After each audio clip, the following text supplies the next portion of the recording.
Have you ever seen the kind of related to that? But did you ever watch the television show Rome? Oh, yeah, I think it was written by John Milius. It was, yeah. Okay. Yes. I really liked that. Of course, that was so good. It's Titus my favorite. Bulwer and Lucius Rennius. Well, that's the best way to do old history new, is to do it from the underbelly, from the point of view of like the NCO, right, and the soldier, and the officer. Yeah, Lucius Rennius was an officer, legionnaire, and stuff. And then, yeah, it's a great. You're telling historical events through the lens of a fictional duo, and from that, but yeah, to your point, the sort of underbelly. But they're people that had to exist. I mean, obviously the stories are fictional, right, because they don't know anything, but it's like he plucked a couple of names that they found on the registers or whatever. And then, I would like to think that Titus banged Cleopatra. That'd be so cool, yeah. But and actually, Cleopatra's kid was. Yeah, it wasn't Caesar's. It was Titus's. that would be great. Be a little quieter, but he's. But yeah, we'll have to have a drink at the bar with him later when we're done with it. For sure. the warhound that's big enough to drink at the bar when it's 9 feet. Yeah, he's a big boy. He liked beer from as a puppy too, so he'll drink beer. Well, maybe we'll do another one and then drink with Norman. Named after your Norman ancestors. Well, yeah, I think you share with Jess Randolph. I've got some Norman ancestry. I've got relation to William the Conqueror / William the Bastard, depending on your view of the man. Yeah. But I've also got relatives that probably called him William the Bastard too, because they're Anglo-Saxons. But I've got Charlemagne and William the Conqueror in my lineage somewhere. Some cousins or something. I don't know what they are for sure, but I feel certain that some of my ancestors were were enslaved, beaten, sold off to far lands by them and their. No hard feelings, right? Right. Yeah. So. Well, they all came over to America, so their fortunes in England didn't last. They didn't get to be upper crust for too long, I guess. But. Well, the English society in the early modern period, unless you were a royal,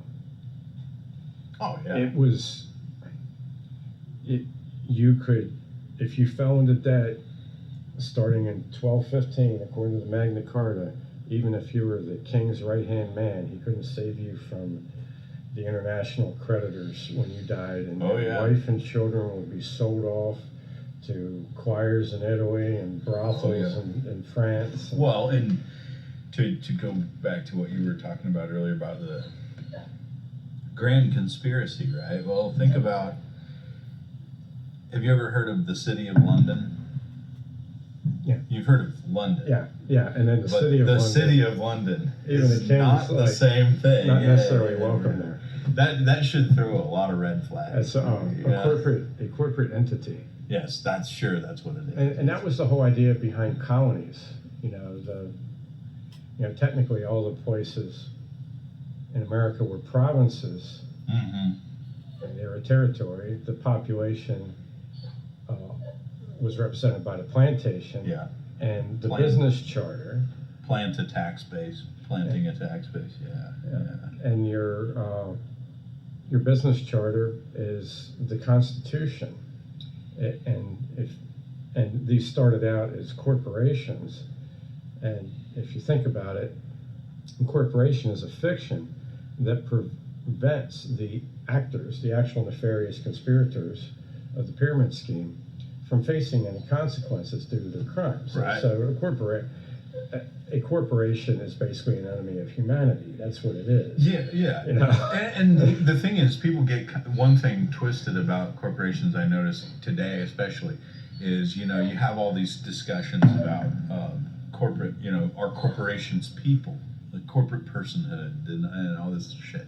And the thing is that what gets forgotten, the original charter of corporations were given these sort of legal protection or immunities in exchange for certain obligations. They seem to have forgotten the obligation part. They seem to we get these protections without the obligation part. That's the thing that gets forgotten. The point of the corporation was originally to enrich basically the nation state, or the state, the power structure. It was an economic arm of the power structure. Well, you got these legal protections in exchange for doing certain things, like putting the best interests of the crown. All these things that kind of just got washed away later. The very first now thing, they became their own monster. The very first thing corporations did was they created the great age of piracy, because these corporations that had navies and armies treated their men so badly that even captains revolted wholesale. Sure. And basically, only the British Navy itself could defeat them, because they were largely British sailors, and they, through their activity, they were really rebelling against this managerial system. It put the corporations out front, and then you had the South Seas bubbles, you had a couple of corporate collapses. A lot of people back in England lost their money. William Morley ends up being sold into slavery because his father loses his fortune in the South Sea Company. So they're already inoculated. The actors are completely inoculated from the earliest date from the results of any of their nefarious activities. And the last worst one was the Sepoy Rebellion in 1857, which Richard Burton predicted that it would happen, and he was scoffed at.